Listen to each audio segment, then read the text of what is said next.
Assalamualaikum warahmatullahi wabarakatuh. Untuk dapat mengikuti kegiatan ini dengan baik, kita ambil ilmunya, insya Allah kita terapkan dalam keseharian. Rabbana atina fid dunya hasanah wa fil akhirati hasanah wa qina azabannar.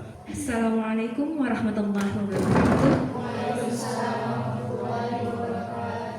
Alhamdulillah ya, segala puji bagi Allah karena hari ini sesuai dengan rencana kita bisa melaksanakan kegiatan salam beriring salam, semoga senantiasa tercurah kepada junjungan kita Nabi besar Muhammad sallallahu alaihi wasallam sebagai sosok tauladan kita hingga akhir nanti, dan semoga kita mendapat syafaat beliau di hari kiamat. Amin ya rabbal alamin. Sebelumnya terima kasih banyak kepada kepala sekolah ya Bapak Muhammad Setiawan kesempatan yang diberikan pada hari ini untuk sama-sama berbagi ilmu.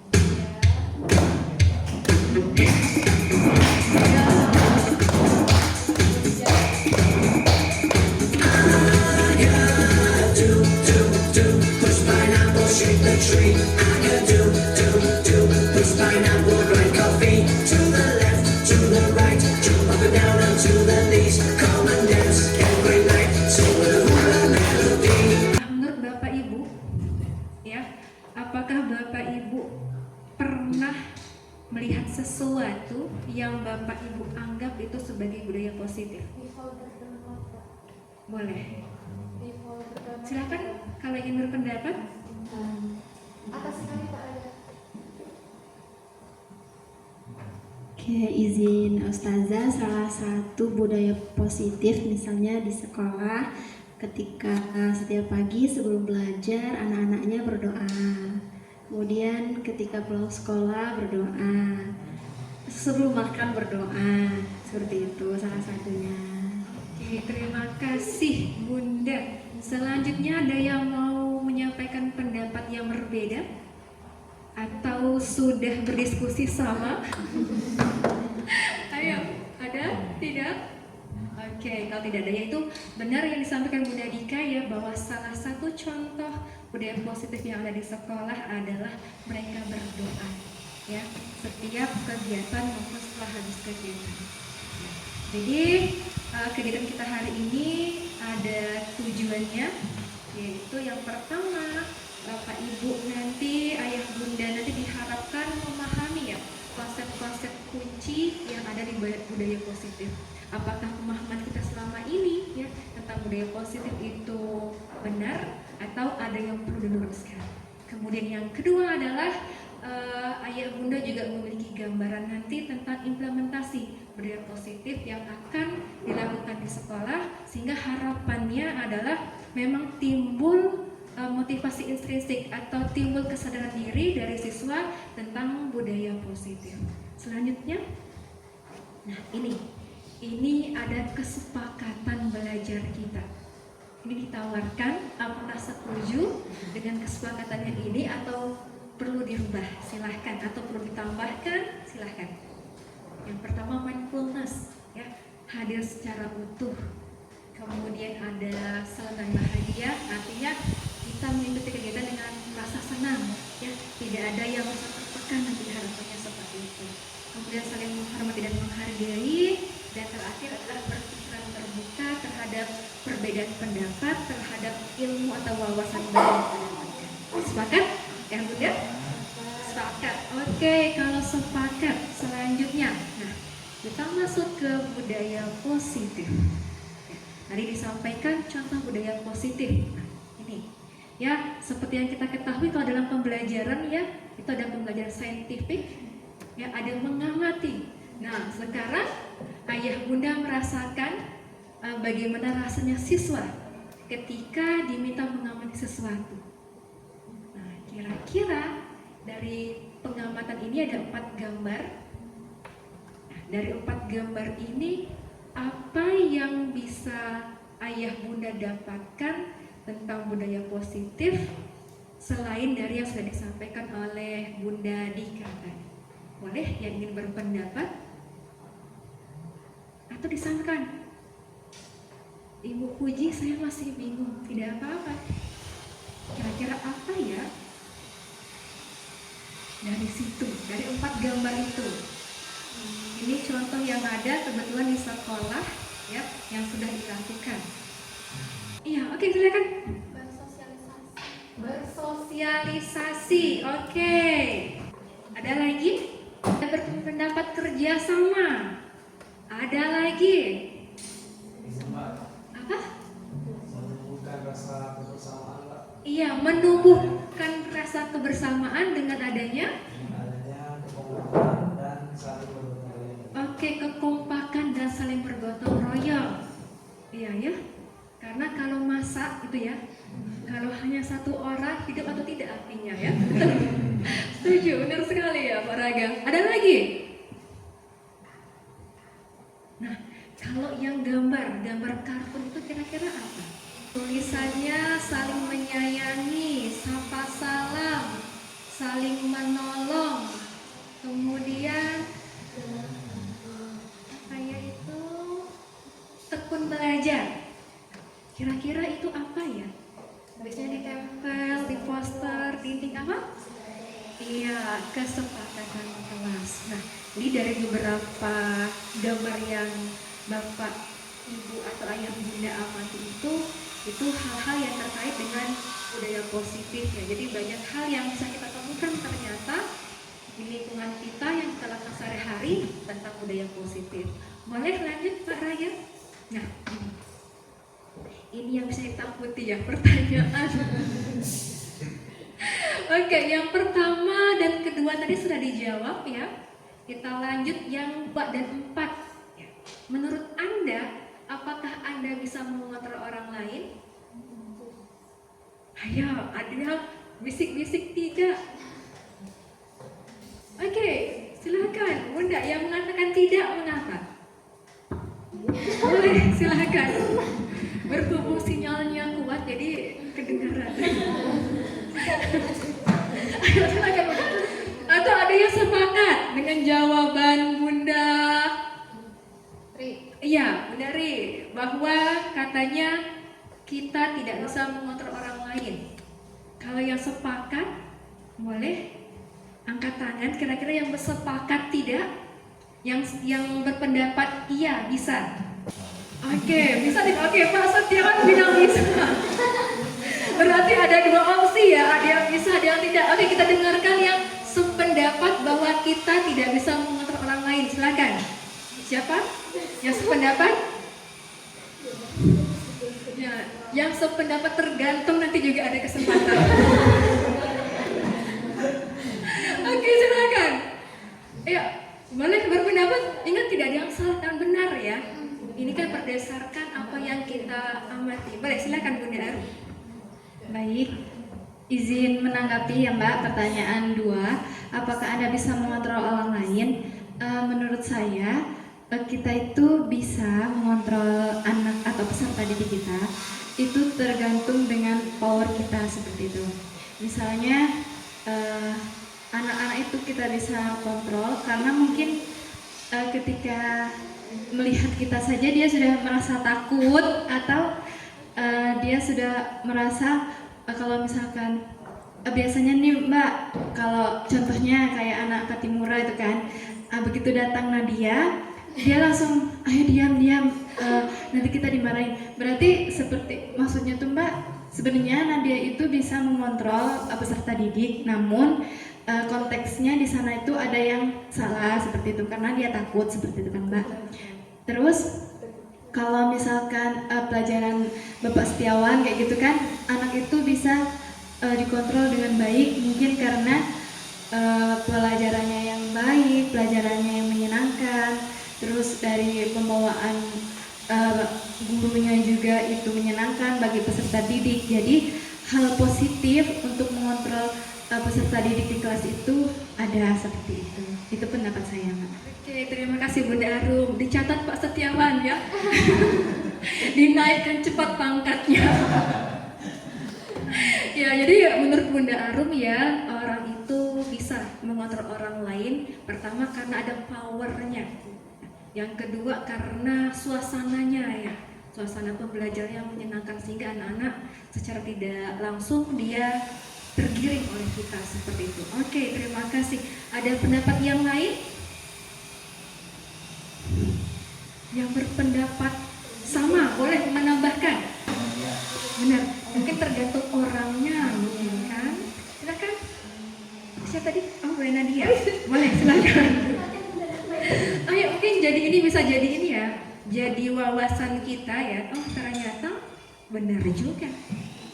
Tergantung situasi, tergantung kondisinya, tergantung siapa yang menyampaikan seperti ya. Oke. Oke, kalau tidak ada lagi pertanyaan yang keempat.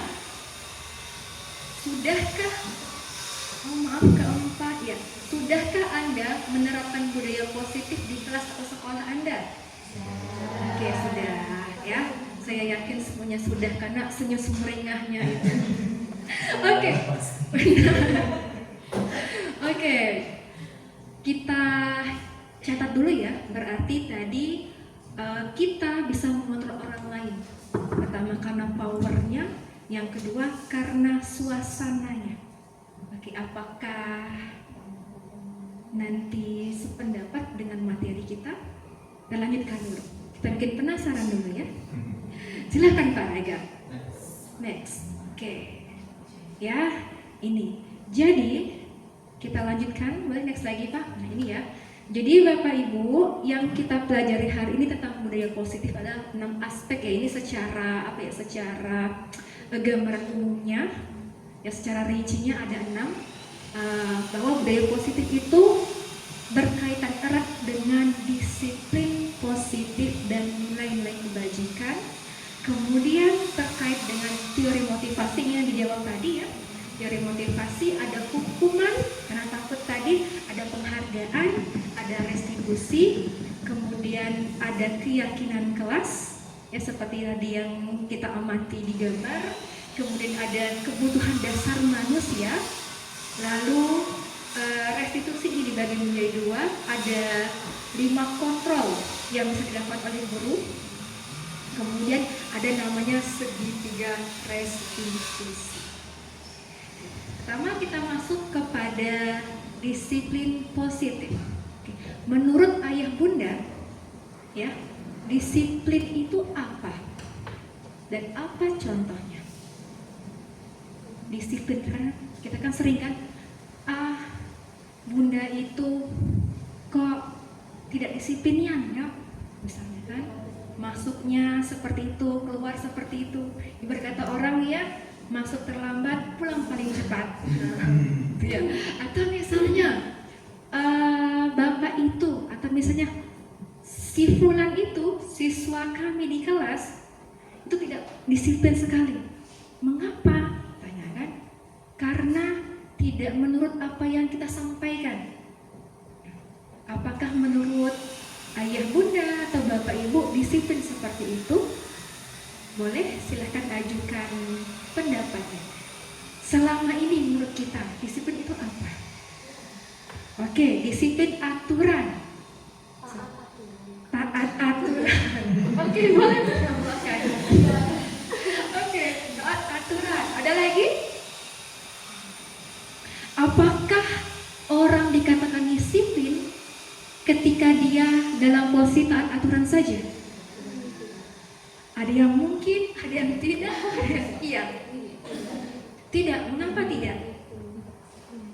Disiplin juga berkenaan dengan nilai dan norma. Oke, disiplin berkenaan dengan nilai dan norma. Oke, kita kampung kembali. Ada lagi? Oke, berkaitan dengan syariat. Oke, boleh?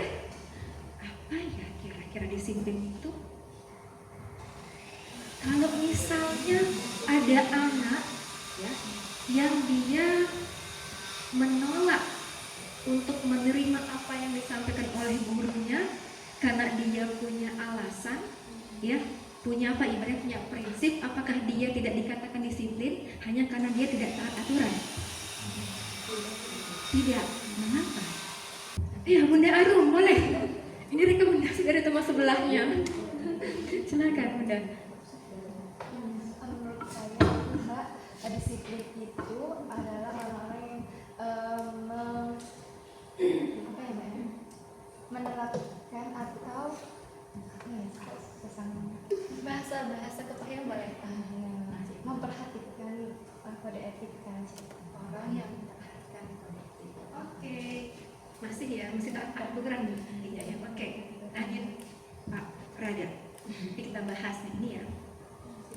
sini ada clue-nya bahwa disiplin positif itu ya tujuannya adalah menciptakan anak-anak yang memiliki disiplin diri. Artinya memang kesadaran diri ya sehingga mampu berperilaku dengan mengacu pada nilai-nilai kebajikan universal dan memiliki motivasi intrinsik bukan ekstrinsik dari dalam diri sendiri. Artinya apa? Artinya disiplin itu ya sebenarnya kalau di Indonesia yang kita ketahui memang taat aturan ya. Tetapi kalau berdasarkan asli katanya dari bahasa Latin disiplin ya itu artinya belajar. Ya, disiplin itu belajar. Belajar apa? Apa saja yang dapat dilakukan untuk mencapai tujuan. Maka nanti ketika kita ketemu di bahasan segitiga restitusi, bahwasanya setiap orang itu tidak bisa dikatakan salah. Karena apa? Karena mereka melakukan sesuatu pasti punya alasan dan punya tujuan. Tinggal nanti bagaimana kita memahaminya, bagaimana sudut pandang kita terhadap suatu kasus atau suatu masalah. Seperti itu. Boleh lanjut, Pak? Insya Allah nanti ini ya, nanti akan diberikan PowerPoint-nya. Ini, coba silahkan ayah bunda, bapak ibu berpasangan berdua-dua, ya. Jadi ada yang sebagai A, ya, ada yang sebagai B. Nah, permainannya ini sebuah permainan ya, tapi ini nanti bisa menentukan bagaimana kondisi kita. Oke, siap ya?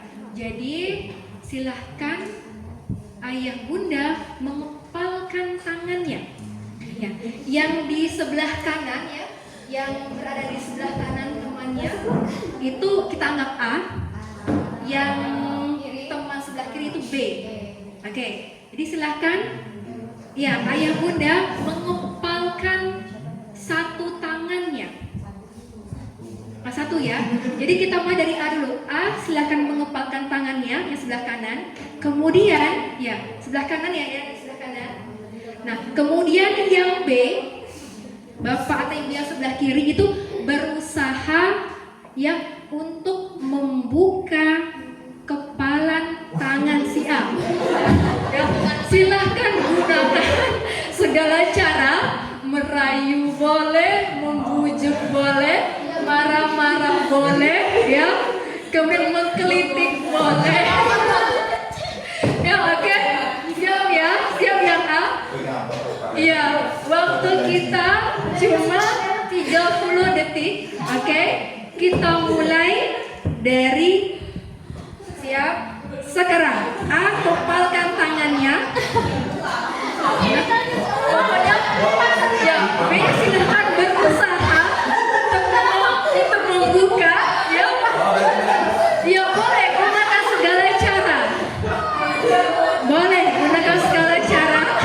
Pemaksaan boleh, rayuan boleh, hukuman silahkan. Oke, tinggal 15 detik lagi.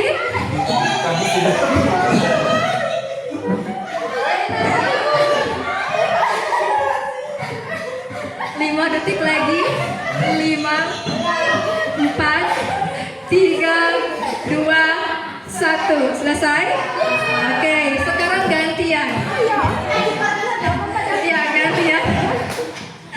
Yang B mengepalkan tangan, yang A seperti tadi selama 30 detik berusaha ya menggunakan segala cara yang dimiliki untuk membuka kepalan tangan B.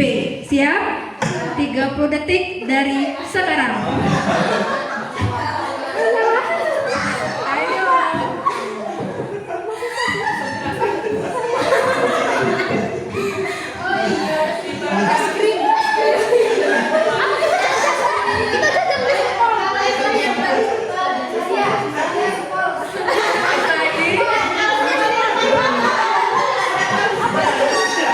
Iya, 5 detik lagi.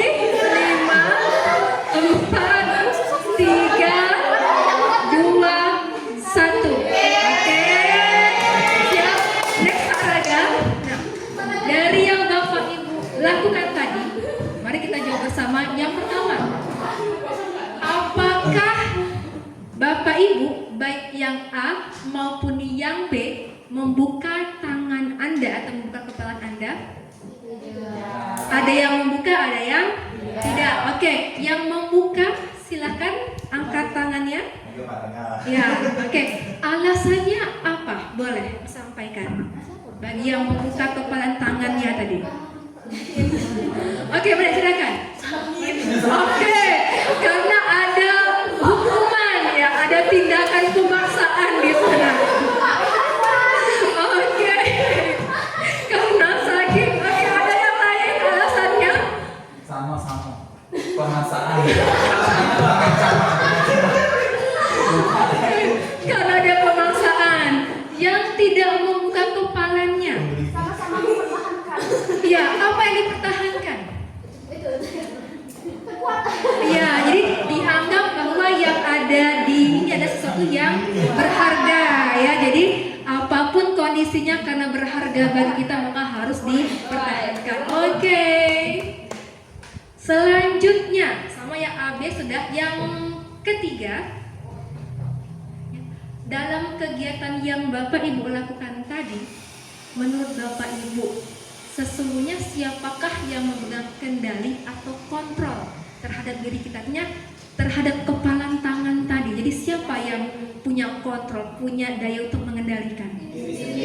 Oke, diri sendiri. Terjawablah pertanyaan pemantik nomor 2 tadi ya, bahwasanya orang lain tidak bisa mengontrol diri kita. Yang bisa mengontrol diri adalah diri sendiri. Namun pada situasi dan kondisi tertentu bisa jadi ya kontrol kita itu berubah karena tadi ada paksaan yang tidak bisa kita hindari, karena ada kondisi yang memungkinkan. Jadi benar, bisa jadi tergantung. Iya, ya, tetapi pada dasarnya kita tidak bisa mengontrol orang lain ya, hanya bisa yang sama. Jadi keputusan kita buka atau kita menyerah sama ketika kondisi ada siswa misalnya ya, yang tidak mau mengikuti pembelajaran kita, yang ketika belajar itu ribut misalnya, maka ya yang punya kontrol dia berubah atau tidak adalah Bukan baterainya Pak habis Pak. ya. Jadi ini adalah pendapat kita selama ini ya, sama seperti yang ayah bunda sampaikan tadi ya, bahwa ada beberapa ilusi kita mengontrol orang lain ya. Yang pertama itu yang paling kuat kita lakukan adalah ilusi bahwa guru itu ya mampu mengontrol murid. Pada dasarnya ketika murid itu ikut apa yang kita sampaikan, sebenarnya ketika dia membuka diri saja. Tetapi ketika dia sadar bahwa dia dipaksa, mungkin dia akan membangkang dan menolak. Ya, benar kan? Tadi mungkin pertama menyerah karena sakit, dicoba lagi besok agak lebih lama lagi dikepalkan tangannya, lebih lama lagi mungkin melawan kan si murid tadi. Kemudian yang kedua, ilusi kita bahwa biasanya kritik atau ancaman ya dan menimbulkan rasa bersalah itu bisa menguatkan karakter. Sama tadi kata Bunda tadi ya, bahwasanya siswa itu mengikuti kita bukan karena dirinya sendiri, tapi karena takut dengan si A, si B, si C. Jadi itu sebenarnya bukan menguatkan karakter, tapi malah melemahkan karakter siswa. Dia yang harusnya percaya diri, maka akhirnya menjadi orang yang tertutup jadinya. Kemudian yang ketiga ya, bahwa orang dewasa punya hak untuk memaksa. Nah ini bisa di rumah. Nah, biasanya yang lebih suka itu ibu-ibu biasa. Nah, karena pola pikirnya itu berdasarkan perasaan ya. Kalau bapak-bapak itu lebih ke logikanya, biarlah anak itu berkembang sesuai dengan kemampuannya, hanya mengarahkan. Kalau ibu, alang kelamonyo, sini ibu bantu. Itu ya, itu sudah memaksa. Itu yang terjadi. Kemudian yang terakhir adalah bahwa semua penguatan positif itu efektif dan bermanfaat. Ini mungkin yang dilakukan oleh kita selama ini, kita berikan reward, kita bujuk. Nah, kalau misalnya buat PR atau nanti dapat nilai tinggi atau misalnya bisa menjawab pertanyaan Bapak, nanti Bapak kasih pertanyaan. Nah, itu efektif ketika awal-awal saja. Nah, ketika sudah lama dia sudah bosan, maka tidak akan efektif lagi. Atau ketika dalam satu kondisi kita tidak konsisten, ya, misal ketika kita lagi mood, kita melakukan penghargaan kepada siswa, ya, tapi pada saat tidak mood dengan pelaku yang sama, kita tidak melakukan penghargaan, maka siswa akan menjadi kecewa seperti itu. Sampai di sini, adakah yang ingin tanyakan atau ada yang disampaikan? Silahkan.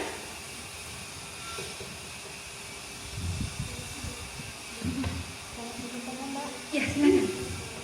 Tentang mengontrol peserta didik. Jadi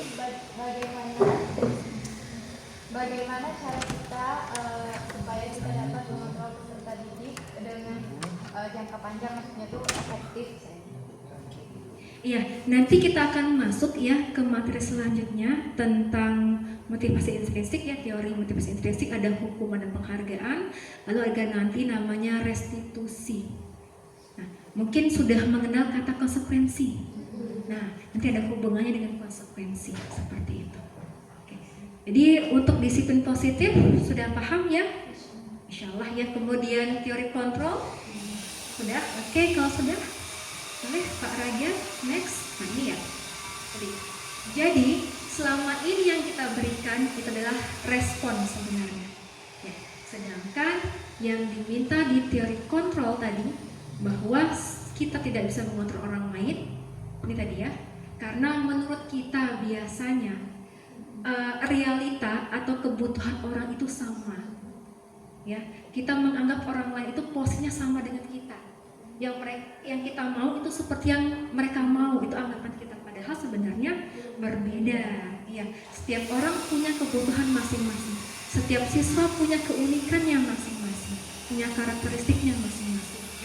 Kemudian tadi ya, kita memandang semuanya sama, padahal setiap orang punya sudut pandang yang berbeda. Sama seperti ini. Misal izin. Oke. Ini, oke, misal Ana di sini. Jadi ini Bunda Dika sampai Bunda Arum, ini Bunda sampai Pak Raka, ya. Menurut Bapak Ibu, ya, HP itu seperti apa dari yang Bapak Ibu lihat? Oke, berwarna biru. Ada kameranya. Ini menurut yang kelompok ini. Kelompok Pak Raga, HP itu seperti apa? Seperti kaca, berbentuk persegi panjang. Apa? Iya, berbentuk persegi panjang. Kalau saya, HP itu banyak lubangnya. Nah, karena saya lihat dari atas. Kalau dari sini saya lihat HP itu tidak ada apa-apanya, ya lurus saja, berwarna hitam pipih. Artinya apa? Artinya terhadap satu kondisi saja sudut pandang kita bisa jauh berbeda. Maka kita tidak bisa menganggap orang itu sama dengan kita. Dan yang terpenting di sini adalah, ya, dahulu kita berpikir kalau kita tidak menang pasti kalah, ya kan? Hari ini aku harus menang, berarti si B kalah, atau hari ini aku kalah, si B yang menang, dan sebagainya, terus menerus ya. Tetapi di dalam teori kontrol kita harus berpikir menang sama menang. Artinya kita bukan berpikir untuk bersaing menjadi siapa yang paling baik, tetapi bagaimana bekerja sama, berkolaborasi untuk sama-sama menjadi lebih baik. Nah, itu di teori kontrol. Next, Pak Raja. Ini ya. Tadi ya, disiplin positif tadi. Sama.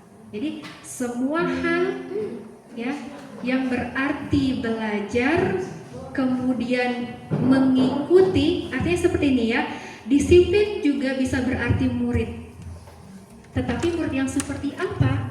Ya, murid yang memahami apa yang mereka lakukan, murid yang memahami untuk apa tujuan mereka belajar. Misal, kita menyuruh siswa kita, nah silakan hafalkan perkalian 4 dan 5.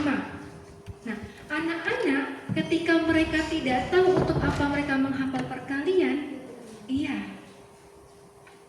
sama dengan kita dulu ya, disuruh silakan menghitung luas balok. Untuk apa, Bu? Saya misalnya mau jadi dokter, saya mau jadi pilot, ya. Kami tidak akan mengerjakan menghitung balok, Bu. Nah, seperti juga anak-anak kita. Ketika kita sampaikan, nak, menghafal perkalian itu fungsinya pertama, supaya kalian nanti tidak dibohongi orang. Misal kalian membeli benda, membeli jajanan, kalau kalian tidak hafal perkalian, bisa jadi kembalinya kurang. Nah, anak-anak kan kalau diarahkan dengan logika mereka, maka mereka akan lebih mudah memahami. Nah, inilah disiplin positif tadi. Jadi ada arah, ada tujuan dan proses yang jelas. Oke, selanjutnya boleh Pak Raga. Atau sampai di sini ada yang ingin ditanyakan atau ada hal yang ingin disampaikan? Karena perjalanan kita masih cukup panjang. Ya, ada? Boleh silakan. Tidak ada? Tidak ya.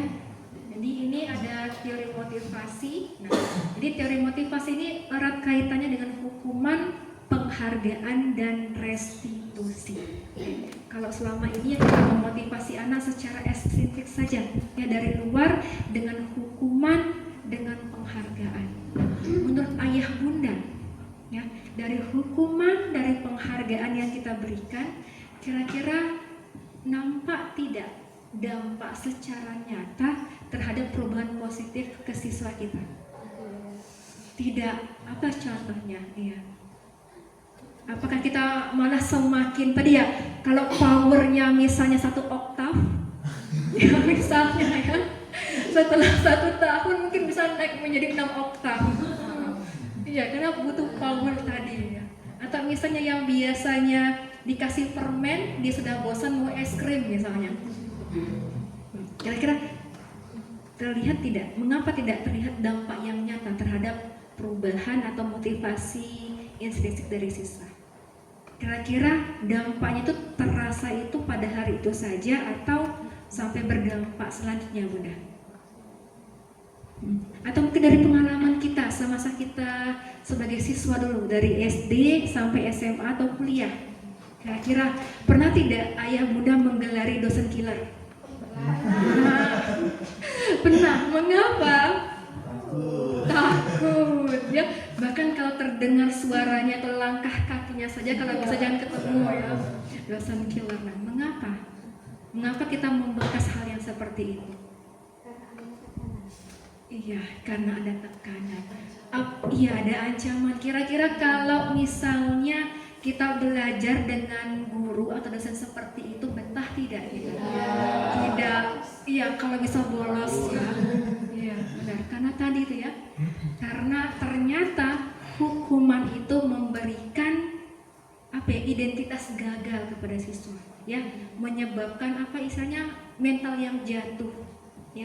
Jadi percaya dirinya hilang, kemudian dia untuk berusaha bersosialisasi juga menjadi berkurang karena pertama tadi dia malu, ya, malu apalagi ketika kita marah-marah atau tegur ke depan orang lain, depan teman-temannya, jatuh harga dirinya, ya. Nah, maka itu biasanya guru-guru yang dikenal atau anak-anak yang kita ingat terus ya itu anak-anak yang maaf dalam tanda kutip nakal dalam kamus kita atau guru-guru yang killer. Nah, saya yakin sampai hari ini ayah bunda pasti ingat itu siapa dosen killernya. Paling tidak wajahnya masih ingat. Ya karena jujur saya juga ada yang menggelari, bahkan kami itu satu fakultas itu menggelari dosen tersebut karena memang terkenal seperti itu ya. Nah, semoga kita ya tidak menjadi objek killer bagi anak-anak kita ya. Cukup sampai kita saja yang menggelari, jangan sampai kita juga dapat gelar seperti itu. Kemudian tadi ya mengapa penghargaan ternyata tidak terlalu berdampak positif? Ya tadi, karena mereka merasa dengan diberikannya bujukan rayuan itu hanya saat itu saja, sudah dapat apa yang mereka inginkan, sudah. Namanya anak-anak ya, anak-anak kan ya seperti itu, mau mereka berkelahi ya besok berteman lagi, mau mereka dibujuk ya besok seperti itu lagi. Jadi tidak berdampak jangka panjang. Nah, untuk jangka panjang seperti apa? Pertanyaan Bunda Arum ya. Maka ketika kita menghadapi anak-anak yang dalam tanda kutip itu aktif, anak-anak yang motivasinya belum nampak, anak-anak yang kurang percaya diri, maka cara kita adalah dengan restitusi. Apa itu restitusi? Ya, restitusi itu sebuah metode atau pendekatan ya yang kita lakukan untuk membuat motivasi siswa menjadi muncul dengan sendirinya, dan dia tidak mudah ya, tidak dalam waktu 1 hari, 1 minggu, 1 bulan terbentuk ya, tapi kuncinya adalah kontinuitas dan konsisten. Restitusi juga kolaborasi ya, kolaborasi yang dilakukan untuk mencapai tujuan bersama-sama sesuai dengan apa yang diharapkan. Itulah artinya restitusi. Boleh next Pak Raga? Ini ya. Jadi kalau dalam teori motivasi itu ya ada 3 hal yang membuat manusia itu berperilaku. Tadi yang kita sampaikan tadi ya. Yang pertama tadi karena hukuman, daripada ya sudahlah. Nah, lakukan saja. Yang penting saat ini aman. Yang kedua juga ya, karena untuk mendapatkan imbalan atau penghargaan dari orang lain. Nah, maka yang kedua ini hati-hati ya. Kalau terus kita lakukan, bahayanya adalah riya. Nah, itu yang bahaya yang luar biasa. Nah, jangan sampai anak-anak kita itu tergantung dengan apa yang kita lakukan, apa yang kita ucapkan. Jadi dia mau berusaha hanya karena ketika ada orang memuji saja. Nah, itu bahaya. Nah, yang ketiga adalah memang ada kesadaran dari diri siswa untuk melakukan sesuatu yang karena dianggap itu memang berharga bagi dirinya. Inilah motivasi perilaku manusia. Sampai di sini ada yang ditanyakan atau ingin disampaikan? Tidak ada? Lanjut, oke. Supaya semangat, tidak serius sekali berpikir, kita ice breaking sebentar. Siap? Oke. Kata kuncinya adalah bumi itu bulat. Sudah tahu? Oh, belum. Sudah tahu ya bumi. Oke. Kata kuncinya atau clue-nya adalah bumi itu bulat. Kalau 100 sama dengan 2, 90 berapa? 2. Oke, sudah paham. Paham ya? Kalau 11 itu 0, maka 800 berapa? 2 ke 4? 4. Ya, 4 ya? Iya, paham ya? Oke? Paham Bunda ya? Bumi itu bulat, artinya hitung banyak bulatannya. Oke, kita tes sekali lagi. Oke, bumi itu bulat kalau berapa ya? 30 itu 1, maka 33 itu 0. Ya, 0 ya, paham ya? Oke, tepuk tangan untuk kita semua. Inilah enaknya mengajar guru ya. Oke, selanjutnya Pak Raga. Nah, ini ya, tidak nampak ya. Jadi ini sedikit gambaran ya. Jadi kalau hukuman itu jatuhnya kepada identitas gagal tadi ya. Nah, kalau dia konsekuensi dan restitusi itu adalah identitas yang positif. Apa bedanya hukuman dengan konsekuensi? Hukuman dia langsung to the point, ataukah dicubit, ataukah maksudnya langsung dieksekusi. Ya. Tapi kalau konsekuensi itu masih ada pertimbangannya atau ancamannya. Misalnya dia melakukan sesuatu, nanti dibilang kalau kamu masih kayak gitu nanti bakal diapain gitu. Jadi masih ada pertimbangannya. tindakannya gitu Mbak. Oke, terima kasih ya. Jadi hukuman itu artinya tindakan yang dilakukan saat itu juga. Kemudian kalau konsekuensi katanya ada pertimbangan lagi sebelum kita melakukan sesuatu. Ada pendapat yang lain? Itu satu aspek, ada aspek yang lain. Beda hukuman dengan konsekuensi. Oke, silakan. Hukuman tumbak tidak ada timbal baliknya. Hukuman tidak ada timbal balik. Jadi udah ketika anak cubit saat itu, jadi anak tuh tidak apa ya udah berarti gitu nambah. Jadi kalau konsekuensi dan restitusi ini masih ada kayak timbal balik, kalau aku kayak gitu aku nanti kayak gini gitu. Terus konsekuensi jadi apa ya, kayak misalnya ya nanti kalau kayak gini, nah itu kayak gini, jadi dia tuh masih berpikir gitu Mbak, masih apa ya, seperti itu Mbak. Oke, bisa ya dipahami. Berarti kalau hukuman itu artinya tidak ada upaya tindak lanjutnya. Kemudian sang penderita itu tinggal pasrah tanpa ada pilihan ya. Kayak kalau konsekuensi itu apa ya, ibaratnya kalau bahasa kami itu objek penderita ya, sang korban itu masih punya pilihan dan ada upaya yang dilakukan. Kalau misalnya ada anak tidak apa ya, ketika belajar dia ribut, kemudian oleh sang guru itu ditanya, ya seperti yang sudah kita sepakati bersama bahwa keyakinan kelas kita adalah menjaga ketertiban. Maka yang tidak tertib harus apa? Misalnya kan harus pungut sampah Bu. Itu termasuk hukuman atau konsekuensi? Konsekuensi. Oke, konsekuensinya. Jadi benar ya yang Ayah Bunda sampaikan, namun sedikit diluruskan, melotot, menghardik, cuek itu bisa menjadi hukuman. Mengapa? Tadi pertama langsung kita eksekusi saat itu. Kita tidak ada tawaran ya. Kalau hukuman itu ibaratnya hampir sama ya.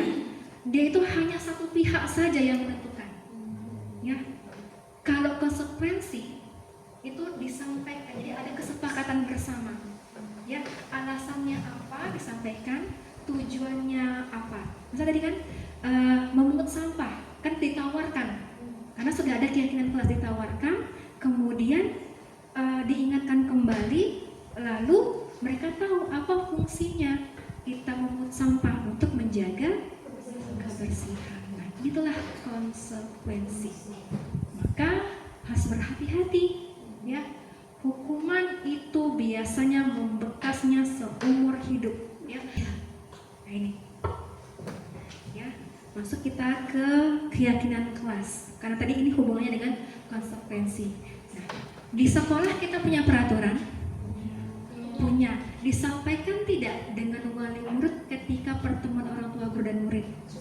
Sudah. Nah, jadi peraturan itu ketika disampaikan kepada orang lain, kepada warga sekolah, maka tidak lagi menjadi peraturan, tapi menjadi keyakinan sekolah. Artinya ketika kita punya hitam di atas putih tentang keyakinan sekolah, maka kita bisa melakukan konsekuensi, ya, jika siswa tidak melakukan keyakinan kelas. Nah, kalau selama ini kan terkadang kan apa ya, orang tua itu tidak terima kalau misalnya anaknya nilainya di bawah KKM, datang ke sekolah marah-marah, ya kenapa anak saya, atau kalau misalnya dengan berat hati tidak naik kelas sampai bawa parang ya biasanya kan. Nah, itu pengalaman kalau kami di dusun-dusun seperti itu, ya, bawa parang di tengah jalan dicegat. Iya, bahkan ada yang datang ke sekolah ya untuk mencari guru tersebut itu karena tadi kita tidak melakukan kesepakatan bersama. Kita hanya mau sesuai dengan apa yang kita inginkan, dan ketika ada wali yang komplain, kita tidak punya data dan kehadiran siswa misalnya, kalau pertimbangannya dia dalam 1 tahun 6 bulan tidak masuk sekolah, ada yang seperti itu ya, dalam 1 semester cuma datang 2 bulan.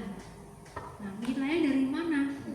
Ketika ketika tidak ada data maka sudah habis kita. Maka semuanya ada kesepakatan baik di kelas maupun di sekolah ya.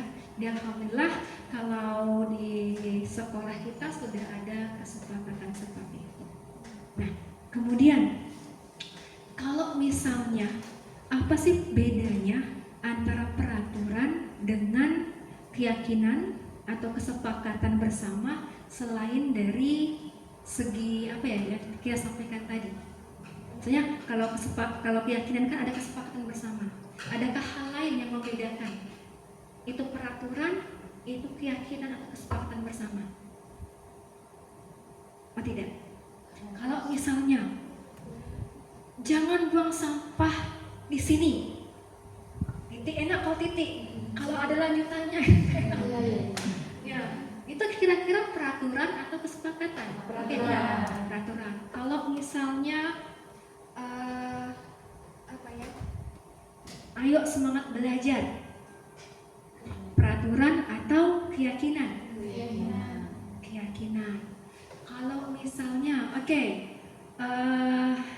punya sepeda motor? Punya.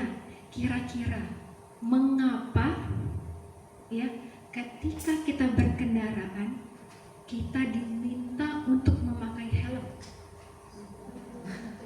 Karena apa? Karena sudah peraturan, karena menjaga keselamatan kepala, karena apa lagi? Takut ditilang, ya.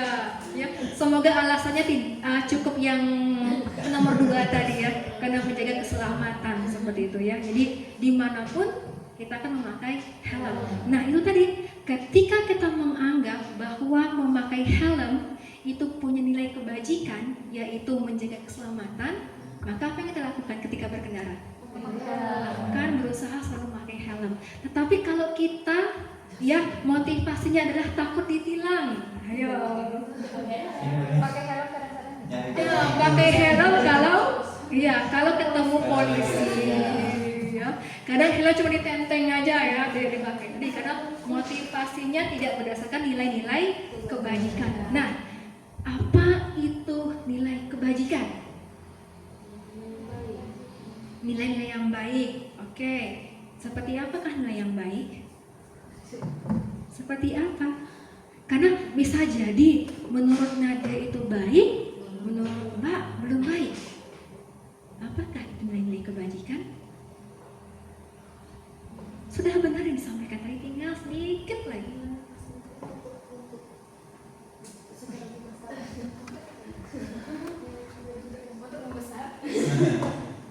Apa ya kira-kira? Iya, boleh. Untuk kepentingan bersama, boleh. Atau Pak Raga, boleh Pak Raga. Menurut Bapak, nilai-nilai kebajikan itu apa, Pak? Oke. Kata kuncinya sudah dapat semuanya ya. Pak Raga mungkin sudah sama pendapatnya. Jadi nilai-nilai kebajikan itu memang nilai-nilai yang diyakini baik, ya, kemudian disepakati untuk kepentingan bersama tanpa adanya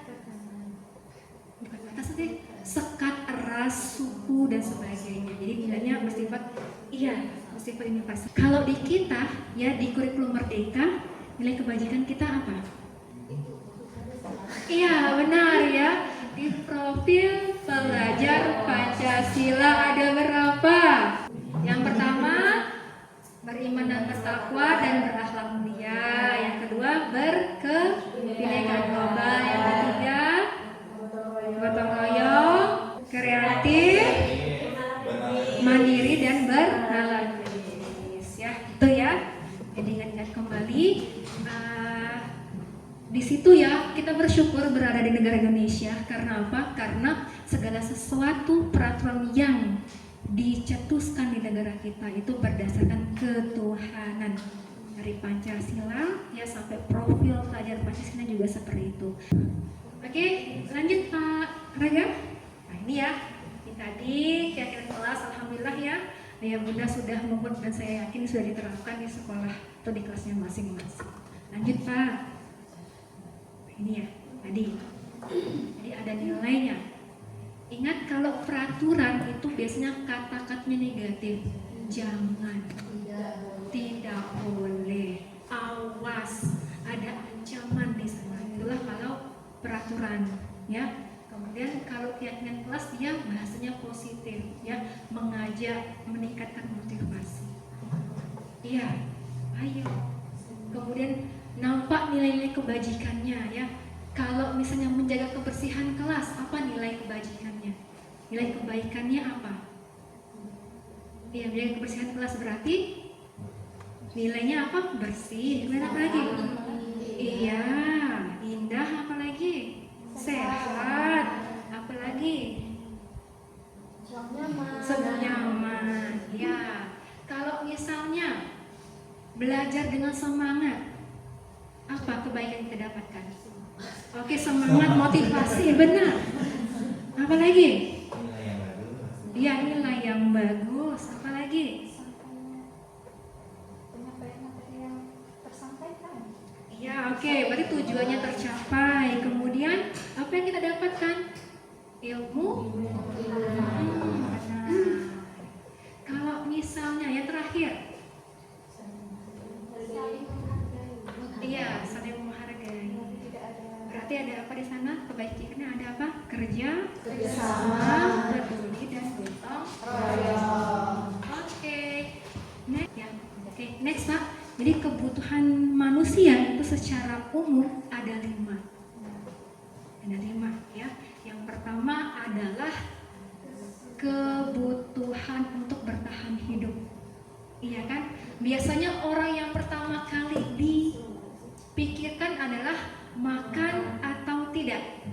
Nantilah punya pakaian bagus, ya kan? Nantilah punya pendidikan yang tinggi. Yang penting hari ini makan. Nah, maka ini kemampuan atau kebutuhan untuk bertahan hidup atau survive. Maka terkadang ketika orang, ya, yang berada pada posisi dalam tanda kutip bahasa kita fakir, maka dia akan mudah sekali untuk dimasuki, ya, untuk dipengaruhi. Siapapun dan dimanapun. Iya, karena tadi kondisi awalnya kebutuhan yang paling mendasar adalah kebutuhan bertahan hidup. Misal seseorang, ya, yang tadi ketika posisi kontrol kemudian ditimpakan pada satu keadaan yang menyangkut nyawanya, maka bisa jadi orang tersebut malah berbelok, ya kan? Pernah mungkin yang sering melihat film perang-perangan, nah ya kan, film detektif seperti ya. Jadi ketika nyawa seseorang itu terancam, maka bisa jadi posisi kontrolnya lepas. Kalau kita lihat di Sirah kan keluarga Yasir, ya sang anak di depan matanya, ayah ibunya itu dibunuh dengan cara disiksa yang luar biasa. Maka ketika sang anak, ya, diminta oleh kaum Quraisy mengatakan Lata dan Uzza, maka dia tanpa dia sadari dia mengucapkan itu. Dan ketika dia sadar, dia menyesal dan datang kepada Rasulullah untuk menanyakan bagaimana kondisiku kalau seperti ini. Maka kata Rasulullah apa? Ketika seseorang tanpa kesadaran dirinya melakukan sesuatu yang tidak baik, maka baginya ada keringanan dari Allah. Ya, maka ketika kita masih bisa memegang kontrol, maka pertahankan kontrol tersebut. Ya, sama. Kalau misalnya ada 2 orang, satu orangnya masih waras, satu orangnya tidak waras lagi. Ya, keadaannya sama-sama di tengah ramai, misalnya mengganggu orang lain, maka yang ditangkap yang mana? Yang waras atau tidak waras? Yang dihukum yang mana? Yang waras tidak waras? Yang dihukum? Yang dihukum yang waras. Yang tidak waras hanya pembinaan saja. Iya. Pernahkah kita melihat ada orang gila itu masuk penjara sama bertahun-tahun? Tidak. Karena orang sudah tahu, oh dia tidak punya akal lagi. Nah, yang dihukum adalah yang waras karena dianggap masih memiliki akal dan kontrol. Seperti itu. Paham? Oke, ini ya. Jadi ada bertahan hidup yang pertama. Kemudian ketika kita sudah mampu bertahan hidup, maka kita butuh kasih sayang dan penerimaan dari orang lain. Ya kan? Kemudian ada yang ketiga, ada butuh pengakuan dari orang lain. Eksistensi kita diakui tidak? Keberadaan kita diakui tidak? Pernahkah ayah bunda di sini merasa kecil hati karena tidak dianggap? Misal, ketika lagi berkumpul bersalaman, kita orang bubar. Kira-kira bagaimana perasaannya? Iya, ya ada kesan karena dianggap tidak? Tidak ada. Atau ketika kita berkata, orang cuek saja. Iya, jadi ada pengakuan, kita butuh diakui, kita butuh keberadaan kita diakui orang. Lalu ada kebebasan, ya, ada rasa bebas dan ada kesenangan. Kebebasan itu apa? Bebas untuk menentukan pilihan, tidak didikte orang, tidak diintimidasi. Itulah kebebasan. Kemudian yang terakhir adalah kesenangan, ya, merasa ingin hal-hal yang menyenangkan. Butuh tidak kita senang? Butuh. Mana? Oke, butuh mana? Butuh misalnya rekreasi atau butuh dikasih pekerjaan yang banyak? Suara hati itu maksudnya. Ya itu ya, kita butuh kesenangan. Ya. Kemudian butuh tidak ketika misalnya kita diamanahkan sesuatu, kita butuh dikasih pilihan tidak? Atau misalnya kata Pak Setiawan, tolong Bunda Rika kerjakan ini, ya, besok langsung selesai. Tidak ada babi bla bla bla langsung plek. Kira-kira apa yang terjadi dengan Bunda Rika? Nangis. Kira-kira tugas kira-kira tugasnya bakal maksimal tidak dikerjakan? Tidak, paling mendarikan nelpon, Bunda Arum, tolong,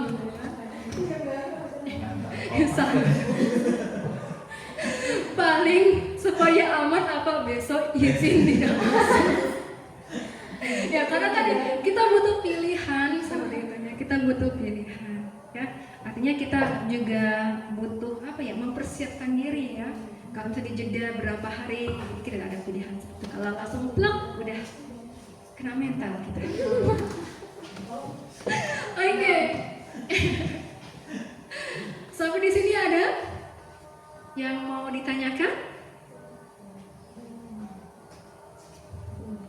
Oke, atau berproses nanti ketika baca pertanyaan boleh disampaikan. Kita lanjut ke 2 poin terakhir ya. Kan ada video yang butuh kita lihat ya. Jadi ada 5 posisi kontrol. Nah, ini adalah posisi kita yang akan kita pilih sebagai guru. Jadi ada 5. Yang pertama ada sebagai penghukum. Tadi ya, yang marah, melotot saat datang ke kelas, wajahnya sudah serius, anak-anak sudah mulai itu penghukum. Kemudian ada posisi pembuat rasa bersalah, ya. Ada posisi sebagai teman, ada posisi sebagai pengontrol dan sebagai manajer. Kira-kira ya Bapak Ibu, Ayah Bunda mau posisinya seperti apa? Karen, sini kamu. Selamat pagi, Bu. Selalu terlambat. Kamu deh, pasti terlambat. Maaf, Bu. Saya Apa? Apa coba? Alasan kamu apa lagi? Kapan sih kamu tidak terlambat? Malas sekali ya kamu jadi anak. saya Dasar pemalas. Gak kapok-kapok sih kamu. Sudah berapa kali terlambat? Sana, kamu keliling lapangan basket 2 kali. kenapa saya harus keliling lapangan basket, Bu? Kenapa? Kamu melawan ibu? Berani-beraninya jawab. Sudah terlambat, masih berani jawab pula. Sekarang biar kapok. Cepat, pergi sana ke lapangan basket.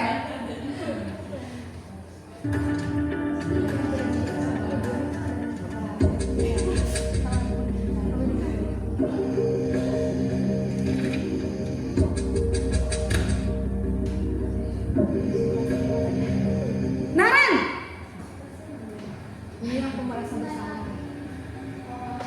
Selamat pagi, Bu. Naren, kamu kenapa terlambat lagi, nak? Ya Tuhan, Naren, kamu senang ya bikin ibu susah ya? Kalau kamu terlambat lagi, nanti ibu yang ditegur bapak kepala sekolah, nak. Disangka ibu tidak bisa membina kamu. Duh, gimana ini? Maaf, Bu. Duh, Gusti Naren, kamu suka ya kalau ibu ditegur bapak kepala sekolah? Terus, sekarang ibu harus tulis apa ini di buku absen? Ini kamu sudah sering terlambat loh. Ibu harus apa coba? Maaf, Bu. Maaf sekali. Ya sudah, lain kali jangan bikin ibu susah lagi ya, nak ya. Ibu tidak akan kuat lagi kalau kamu begini terus. Bisa jantungan kalau ibu tegur bapak kepala sekolah. Sana cepat ke kelas. Maaf ya, Bu. Maaf sekali. Posesi pembuat rasa bersalah berbicara dengan nada tenang.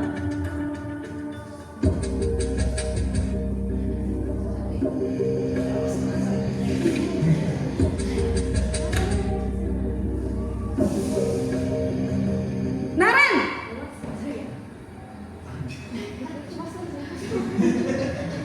Selamat pagi, Bu. Wah, sudah jam berapa ini, nak? Selamat pagi ya, sayang. Iya, Bu. Habis ibu saya lupa bangunkan saya, Bu. Kamu malah menyalahkan ibu kamu. Kamu bukannya anak yang larinya paling kencang. Kok terlambat sih? Iya, Bu. Saya memang terlambat bangun tadi. Jadi, biarpun saya lari kencang, tetap gak kekejar, Bu. Ya sudah sana. Nanti lain kali larinya lebih kenceng lagi ya. Biar gak terlambat lagi. Bikin seneng ibu. Demi ibu. Bisa kan? Bisa lah, Bu. Ya sudah, sana masuk kelas. Ibu beresin urusan absen kamu. Kamu ini ada-ada saja.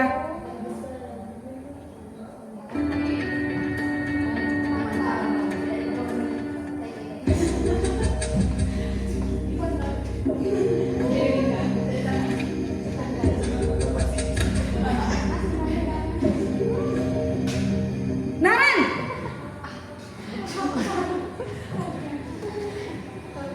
Selamat pagi, Bu. Naren, apa peraturan sekolah kita tentang jam berapa kita harus masuk sekolah, nak? Kita harus di sekolah jam 7, Bu. Iya, betul. Sekarang sudah jam 7.20. Naren sudah tahu konsekuensinya jika terlambat hadir. Paham, Bu. Saya harus tinggal kelas pas jam istirahat selama 20 menit. Iya, benar. Konsekuensinya demikian. Jadi nanti jam 9.30 pas istirahat, kamu harus tinggal di kelas, kerjakan tugas tambahan untuk ketertinggalan kamu, ya? Baik, Bu.